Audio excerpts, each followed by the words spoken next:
오늘은 족보에 관한 이야기입니다. 노아의 자손의 족보 이야기가 나옵니다. 1절서 5절은 노아의 아들 야손의 자손입니다.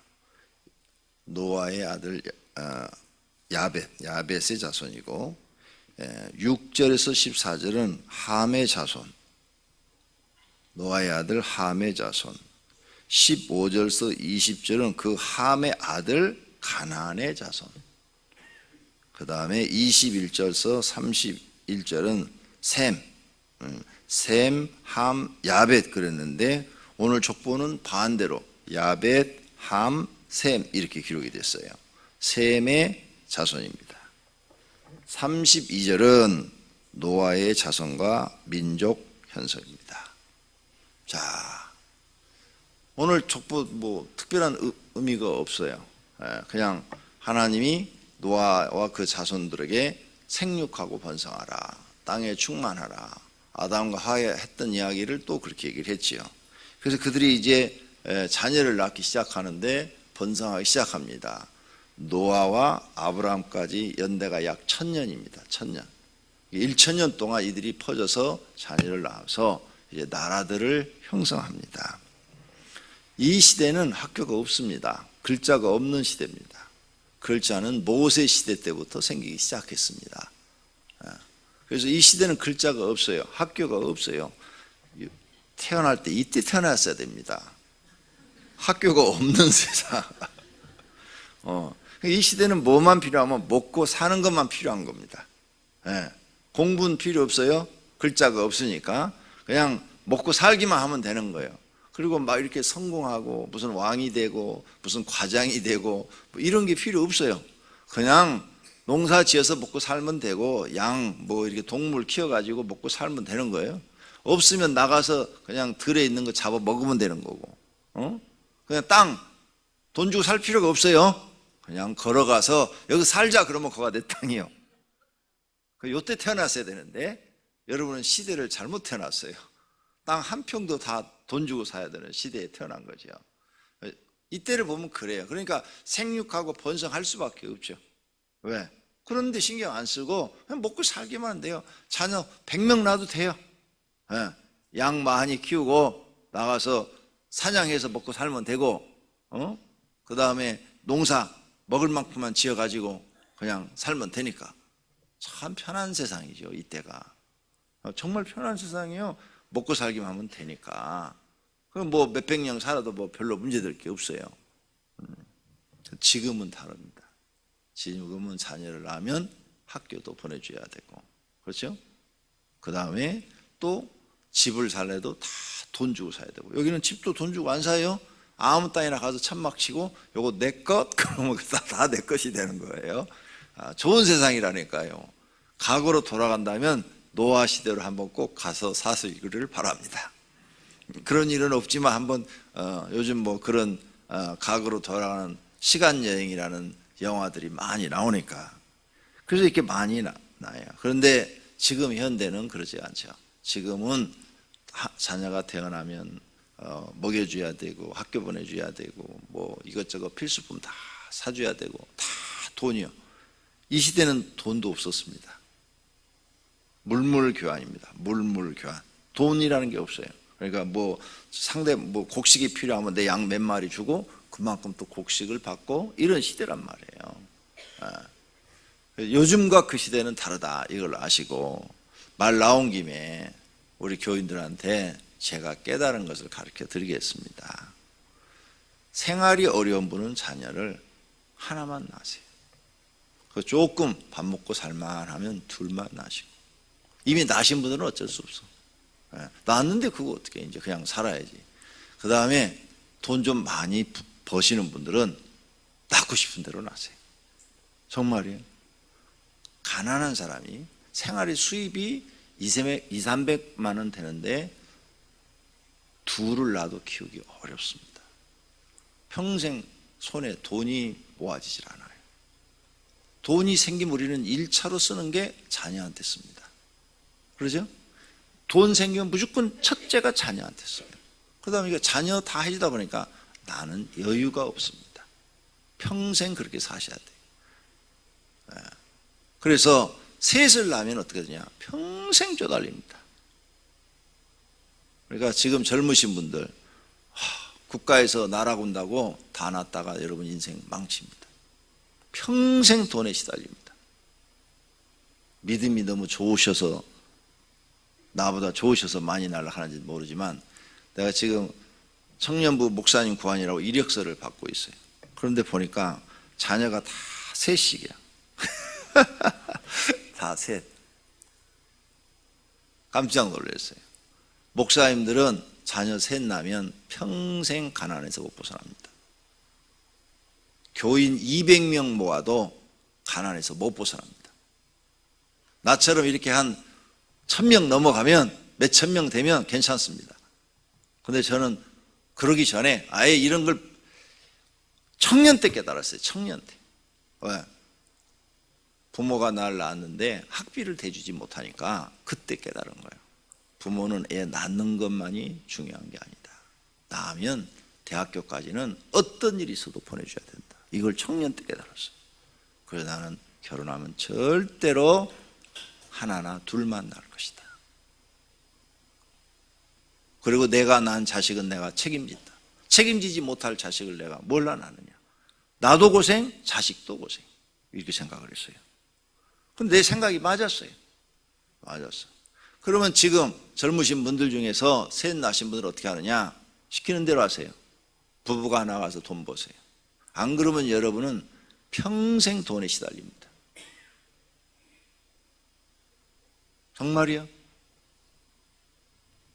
평생 돈에 쪼들립니다. 항상 돈이 모자랄 겁니다. 써도 모자랄 거예요. 혼자 벌어갖고는 감당이 안 됩니다. 둘이 나가서 열심히 버세요. 그리고 하나님께 축복해달라고 그래서 최소한도 500만 원 이상 수입을 만드셔야 됩니다. 그래야 셋 키울 수 있습니다. 안 그러면 한번 보세요. 살아보세요. 평생 여러분은 가난 속에서 못 벗어납니다. 죽을 때까지입니다. 왜 시집 보내고 장가 보내고 나면 아니요. 어림도 없습니다. 시집 보내고 장가 보내도 손자들 다 데리고 손녀들 데리고 옵니다.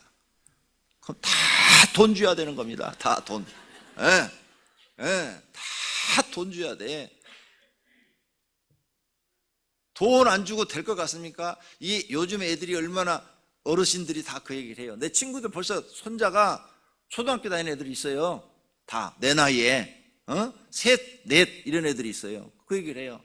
얘들이 얼마나 눈치가 빠른지 이렇게 하는데, 요즘 애들은 그런데 할아버지 돈 이런데 그 돈 안 주면 삐지고 돈 주면 좋아하고, 그 오면은 돈 다 준비했다 줘야 된대요. 근데 명절 때만 오면 그래도 고마운데 매주 온대요. 미치겠대요. 안 왔으면 좋겠대요. 제발 좀 안 왔으면 좋겠대요.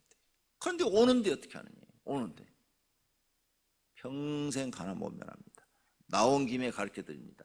내가 이렇게 가르쳐 주는데 내 말 안 믿고 정부 말 믿었다가는 여러분 인생 망칩니다.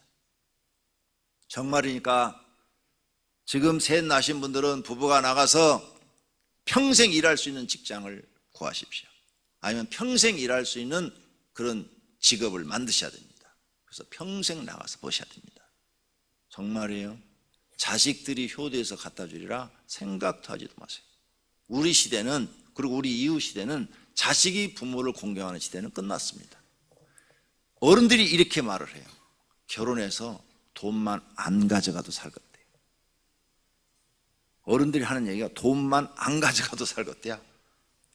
결혼해서까지도 뭐 사업자금 대달라, 뭐 병원비 대달라, 뭐 애 낳는데 뭐 해달라 막 계속 요구한대.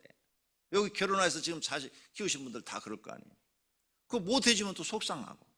그래서 자기는 굶어도 다 해주다 보니까 노후 복지가 자기는 전혀 할 수가 없다는 거죠.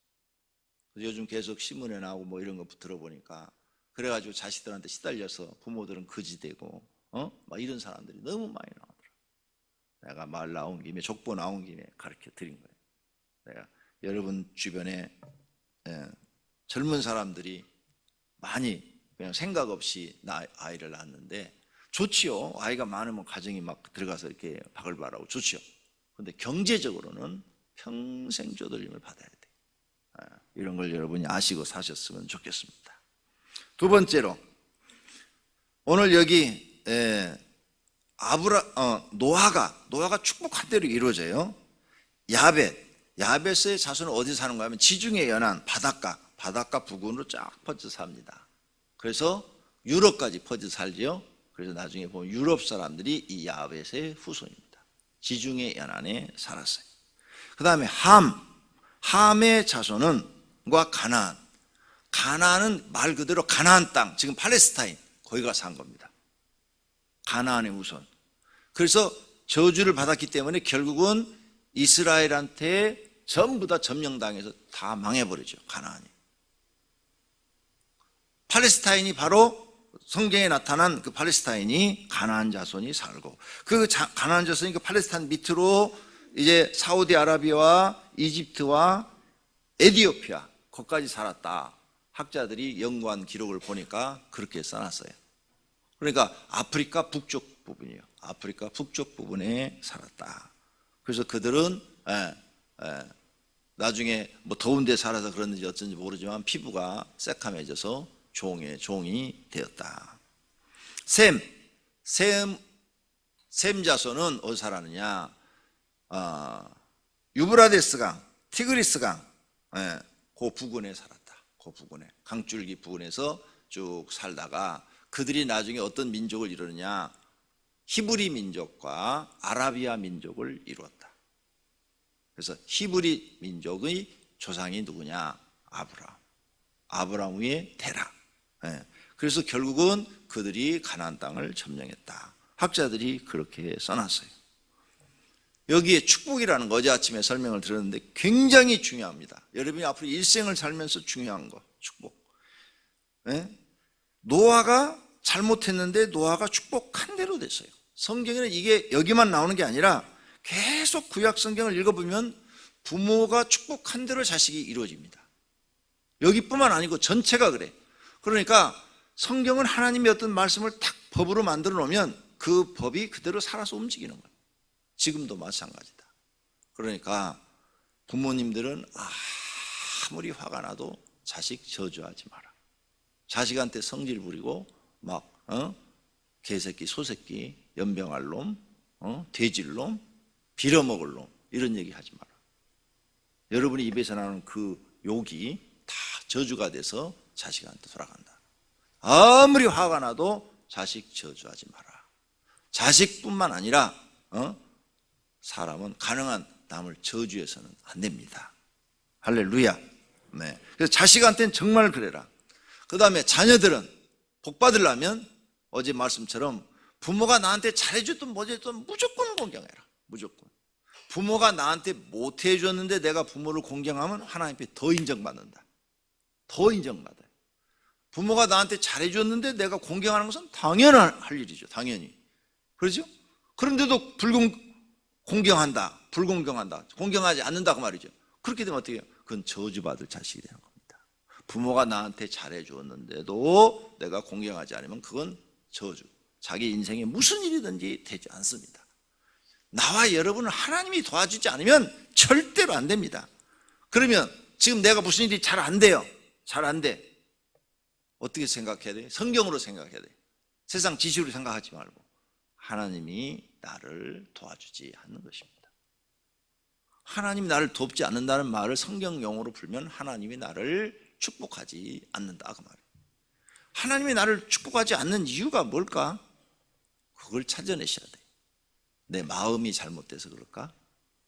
아니면 내 생각이 잘못돼서 그럴까? 내 행동이 잘못돼서 그럴까? 요 주둥아리가 잘못돼서 그럴까? 주둥아리가 잘못된 사람 많아요. 네. 말을 정말 싸가지 없이 하는 사람들이 많아요. 똑같은 말인데도 아유 오늘 집사님 참 스타일이 예쁘고 멋있습니다. 이렇게 말을 예쁘게 하는 사람이 있는데 아이고 오늘 색다르게 했는데 이렇게 촌스러워? 꼭 말을 이렇게 꼬는 사람이 있어요. 네. 어디 싼 미장원에 가서 한 모양이지 꼭 옷을 시장에 가서 산 모양이지 아니 메이크업 입고 왔는데도 일부러 사람 꼬는 사람이 있어요. 참 싸가지 없게 하는 사람이 있어요. 그런 사람은 지금은 밥 먹고 살지 모르지만 나중엔 자기가 그 말로 저주를 받아, 자기가 저주를 받아서 나중에 그렇게 고통스럽게 삽니다. 여러분의 입에서 나오는 말이 남을 많이 축복한 사람이면 그 축복이 하나님이 들으시고 우리 말은 어떤 말이든 심판하시겠다고 예수님이 말씀하셨어요. 그 말이 축복이 돼서 내게 돌아오는 겁니다. 그런데 여러분 입에서 저주의 말을 많이 했으면 그 저주가 결국은 그 말이 하나님이 들으시고 그 저주가 나한테 돌아오게 하는 겁니다.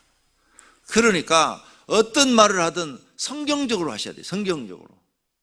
그래야 축복을 받는 거예요. 그 목사들이 복을 많이 받는 사람들은 항상 복된 말을 많이 합니다. 축복의 말을 말해요. 그래서 복을 받는 거예요. 그런데 공식적인 이게 석상에서 말하는 게 아니라 집에서 평상시에 하는 말, 그걸 하나님이 들으신다는 거죠. 여기서는 뭐 천사 같은 말을 하는데 집에 가서는 아주 못된 말만 하고 있다. 전혀 다른 이중 성품을 가지고 있다. 그걸 하나님이 들으시기 때문에 그걸 조심하셔야 됩니다.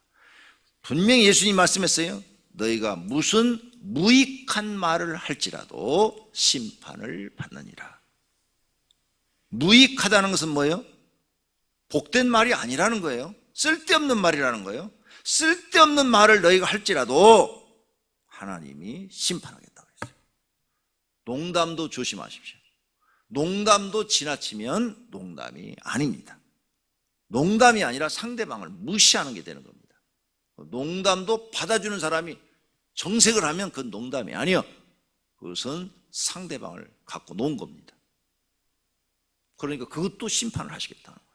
성경은 이렇게 말하고 있는데 내가 이렇게 가르쳐 드려도 여러분 신경 안 써요. 그냥 평상시처럼 그래요. 그래요. 그러면 여러분의 그 말 때문에 여러분이 저주를 받고 있다는 것을 아셔야 돼요. 앞으로 축복받고 싶으면 말부터 고치셔야 됩니다. 여러분이 남을 그렇게 막 함부로 말씀을 하셨으면 결국은 그 말이 자기의 심판에 대해서 자기 삶도 황폐하게 만들지만 자기 마음도 불편하게 하고 자기 영혼까지도 멸망시킬 수 있습니다. 그렇게 말이 무서운 것입니다. 지금 노아의 말이 그대로 이루어졌다는 거예요. 지금 노아의 말이 무서운 거예요.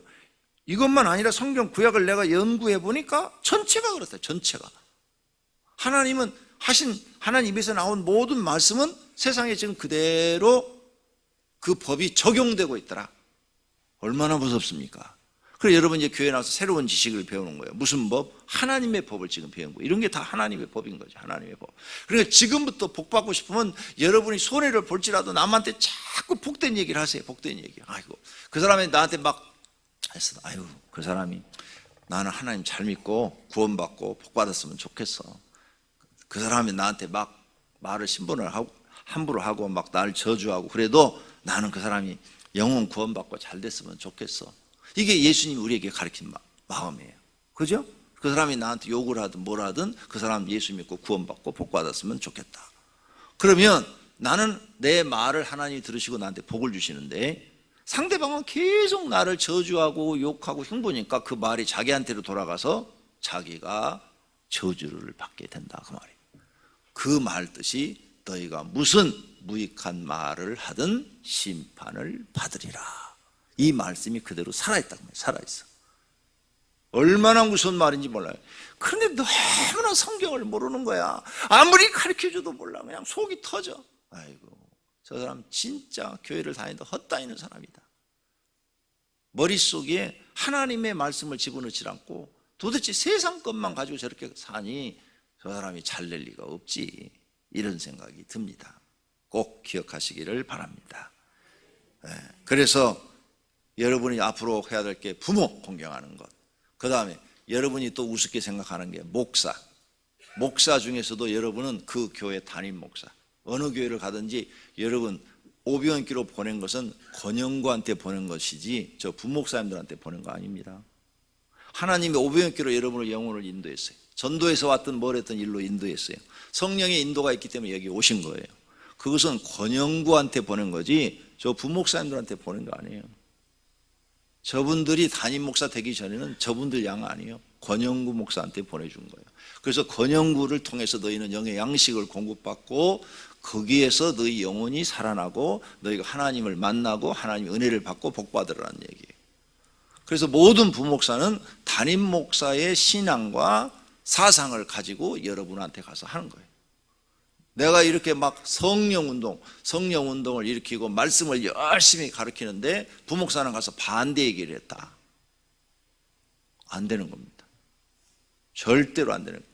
그리고 우리 교회 옛날에 그런 분이 있었는데 나가가지고 교회를 개척했는데 안 됩니다. 하나님이 축복해 주질 않아요. 우리 교회 지금까지 얼마나 34년 동안 많은 부목사가 다녀갔어요. 근데 나가서 개척해서 목회 성공한 사람은 유관현 목사 한 명밖에 없어요. 한 100명 이상의 목사가 지나갔을 겁니다. 다 명단이 있어요. 그런데 목회자로서 성공한 사람은 한 명밖에 없어요. 그렇게 어렵습니다. 그런데 옛날 분들은 알아. 수많은 사람들이 왔지만 그래도 그 유관영 목사가 그 신앙이 되고 아주 정신이 되고 정말 하나님의 은혜를 사모하고 그런 사람인 거 오래된 사람들은 다 알아요. 교회 개척해서 부흥하는 거 어려운 일입니다. 우병이렇게 이렇게 크니까 쉽게 된 것 같지요? 천만의 말씀. 우리 교회 100명 이상의 부목사가 와서 가서 교회를 다 세웠는데 된 사람은 하나밖에 없다니까요. 그러니 얼마나 어려운 거예요. 저 부목사들도 담임 목사를 아버지처럼 섬겨야 되고 공경해야 됩니다. 그래야 축복을 받습니다. 하나님 만드는 이 질서라는 거예요. 이게 질서. 여러분들도 마찬가지. 어느 교회를 가든지 담임 목사를 부모님처럼 섬기셔야 됩니다. 그래야 담임 목사 입에서 여러분에게 진심으로 축복이 나가요. 하나님은 마음을 보신다고 그랬거든요. 마음을. 그러니까 세 가지는 여러분이 공경의 대상입니다. 부모님, 담임 목사, 하나님. 공경하셔야 됩니다. 하기 싫어도 해야 되고 속이 뒤틀려도 해야 되고 미워도 해야 돼요. 그러면 하나님이 그것을 말씀에 순종하시는 것으로 보고 축복하십니다. 내가 목사라 가르친 게 아니라 성경을 바르게 가르치려고 여러분에게 한 겁니다. 그리고 나는 이런 걸 깨닫고 실제로 그렇게 했습니다. 나한테 가장 상처를 많이 준 사람이 저희 어머니입니다. 아시겠어요? 내가 제일 이런 말씀을 깨닫기 전에 마음속에서 증오했던 분도 우리 어머니입니다. 그런데 나는 이런 걸 다 깨닫고 다 바꿨습니다. 하나님, 이 모든 악한 마음을 싹 버리고 선한 마음으로 바꿔달라고. 그리고 지금까지 어머니한테 최선을 다해서 섬기고 공경합니다. 실제적으로.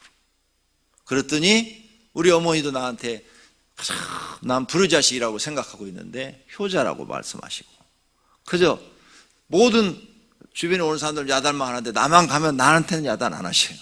나한테는 참 피곤하지 마라 뭐 그냥 우셔. 그냥 나만 가면 그냥. 부모 공경하셔야 됩니다. 하시기를 바랍니다. 그래야 여러분이 성경대로 살아야 하나님이 보시고 복을 주신다 그 말입니다. 여기 사모님들 나오셨는데 여러분 남편 목사입니다. 목사인데 남편으로 생각하지 마십시오. 여러분 부목사라도 그건 이제 가정관계입니다. 목사 안수를 딱 받으면 그때는 목사로 섬기셔야 됩니다. 만약 여러분 남편이라고 섬기면은 여러분은 함부로 대할 거고, 함부로 대하면 그 저주가 다 여러분한테 옵니다. 성경을 가르쳐 드리는 거예요. 목사 안수를 딱 받은 순간은 남편이자 먼저 생각할 것이 하나님의 종 목사다. 그래서 말 한마디를 해도 목사한테 하는 것처럼 하셔야 됩니다. 안 그러시면 나중에 하나님 앞에 심판받고 개척에서 그 심판이 다 여러분한테 올 것입니다. 그래서 교회가 사모님 때문에 안 되는 교회들이 엄청 많습니다. 목사로 섬기는 게 아니라 사모로, 남편으로 대하기 때문에 말을 막 함부로 합니다. 저는 내 친구 중에, 동기 중에 처음에는 막 목사로 존경하더니 한 10년 지나서 교회가 부흥이 안 되니까 우리 있는 데서 막 자기 남편한테 욕을 해버리더라고요. 우리 있는데, 친구들이 있는 데서 깜짝 놀랐어요. 그러더니 그 남편이 50도 되기 전에 40 한 중반 되니까 심장마비로 가버렸어. 애하고 자기 둘만 남은 거예요. 남은 생애는 어떻게 살아야 돼요? 자기가 벌어서, 남편이 있을 때는 그래도 남편이 목회를 해서 몇십 명이라도 안 되지만 그래도 거기서 생활비라도 하나님이 주셨는데, 이제는 내가 벌어서 먹고 살아야 되는 거예요. 애 키워야 되고. 여자 혼자 애 키운다는 일이 얼마나 어려운 일입니까? 정말 죽을 때까지 고생입니다. 자식이 크게 성공해서 돈 갖다 주기 전에는 죽을 때까지 고생인데, 그런 자식이 몇 명이나 됩니까? 별로 없습니다. 그러니까 남편이라고 생각하지 말고 하나님의 종으로 사모님들은 섬기셔야 됩니다. 오늘 아침 여기까지입니다. 족보 얘기 나와서 여러분의 복받는 비결을 가르쳐 드렸습니다. 기도하겠습니다. 하나님, 부족한 종을 이들 앞에 세워서 이들의 영혼을 하나님 앞으로 바르게 인도하기 위해서 성경을 가르치라고 세우셔서 바른 얘기를 했습니다. 이분들이 깨닫고 성경 말씀을 마음에 받아들이고 지혜롭게 살기를 원합니다. 하나님 말씀에 순종하기를 원합니다. 하나님 말씀대로 살기를 원합니다. 그래서 하나님께 인정받고 영혼이 잘 되고 생활의 축복을 받아서 풍성하게 살기를 원합니다. 이들에게 물질의 축복을 주시옵소서. 경제적인 어려움이 없도록 큰 돈을 벌 수 있는 지혜와 능력을 주시옵소서. 주님 앞에 소원 예물을 드렸습니다. 각각 그 소원을 적어서 드렸사오니 우리 하나님 받으시옵고 축복하시옵소서. 11조와 건축원금도 드렸습니다. 주님 받으시옵고 성경에 약한 대로 복을 주옵소서. 예수님의 이름으로 기도드립니다. 아멘.